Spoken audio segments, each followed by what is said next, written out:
What I want people to know that are living with HIV in Tarrant County is to know that they're not alone, that there's plenty of communities and resources that they can seek for help, such as CAN. I was lucky when I found out about the clinic. It's been such a joy, honestly, since I got here, because I feel like it's just a blessing to know that you're not alone, and also connecting with other people who have the same, I call it condition, the same condition as you, and because there's a lot of sympathy right there, because they just know what it feels like. You know, they make you feel like a family. I have someone that I can rely on, that I can open my heart and open my feelings with. You know, previous experience, it was very, just say the doctor just telling me my diagnosis, but there wasn't really much of a conversation like, how are you feeling? Is there anything that we can do to help you?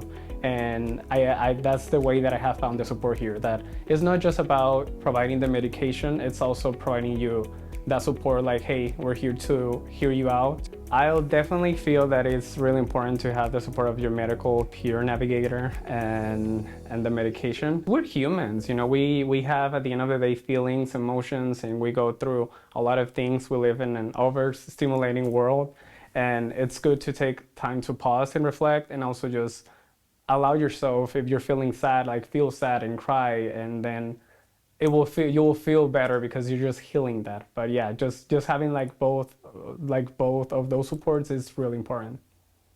When I first was diagnosed with HIV, it wasn't the virus itself that I was sad or afraid of. It was the fear of how others will see me now. It was the fear of, I'm not gonna be loved, I'm gonna be rejected, people are gonna be scared to be surrounded by me. But that was because I was not educated enough, and that's something that I feel we definitely need to do more nowadays. Talking more about HIV means the less power stigma has over us. It's time to not have this as a taboo thing. This is just like any other medical condition, like diabetes or any other type of stuff, that is just a daily routine of taking a pill and just living, because that's what it feels like, having HIV. It's just that, just living. There's nothing different. So your status doesn't define who you are at the end of the day. What you bring to a room full of people, is your charisma, is who you are. I want to inspire more people to just find that resilience in themselves, because I feel like anybody who has HIV, we are strong people and super resilient. Being undetectable means that the virus cannot be transmitted to someone else. The chances of getting HIV is none, And if you find a partner that might be scared, it's good to just letting them know, hey, undetectable means this. No way to you getting the virus. Again, it's just a condition of life. I use it as a filter for people who I want them to be in my life. People are still gonna love you no matter what.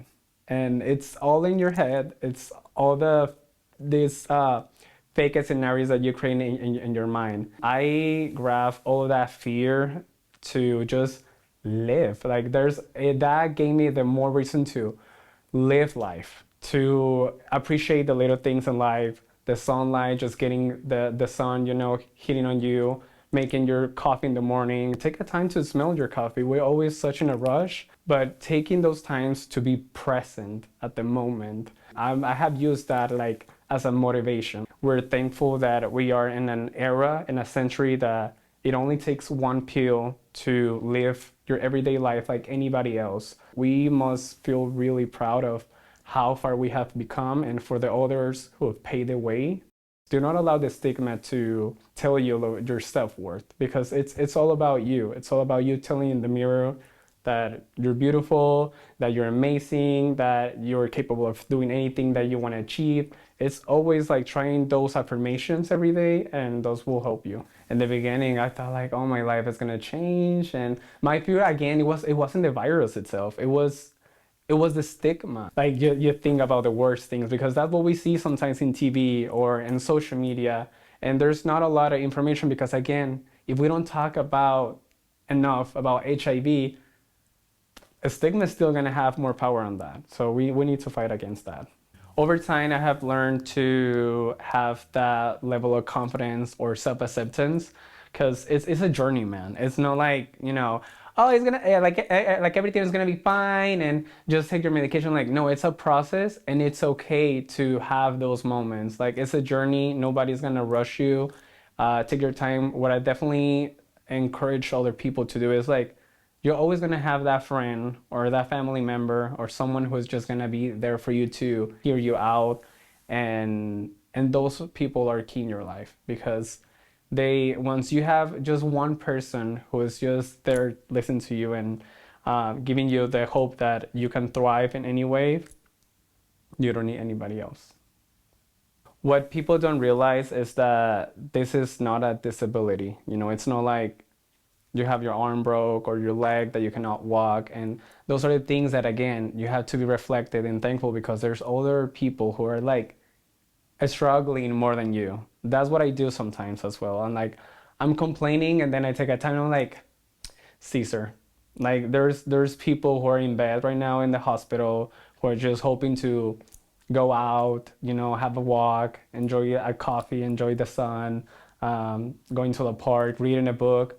The advice that I will give to someone who has just found out that they're positive is to first take a deep breath, to think about that person that you know in your life that is going to be there for you no matter what. Just reach out to them, tell them about how you're feeling, and it's really important to have somebody to open yourself with.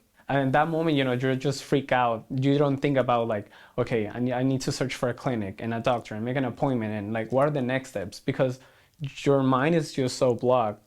And just having someone who kind of like can help you to relax and calm down. I'm sure that anybody has that one person in their lives, and yeah. So just take a deep breath, think about someone that you want to open with, and then within the time, eventually you'll find more information about the clinic or resources that are available around your city or your town. Just know that you're not alone. You're not going to die. Everything is going to be fine. But it's also okay to validate those feelings. It's also okay to validate the overwhelmingness that can be, because it is life-changing. It is life-changing, but just know that you're not alone and there are always going to be people there to support you. My hope is to, again, just talk more about this, educate more people about HIV. This is something that there has to be more awareness of it. HIV is a condition that anybody, doesn't matter your age, your race, your sexuality, we can all get it. And it is important to know that always be educated about the topic, and if you're not, that's okay, because I wasn't. But so that's why it's important to have safe sex, always stay protected. Just because you have HIV, that doesn't mean that you're not allowed to be loved, to chase dreams, to have the dream job, to travel, or simply just to live life. I am Cesar, and I'm empowered to thrive.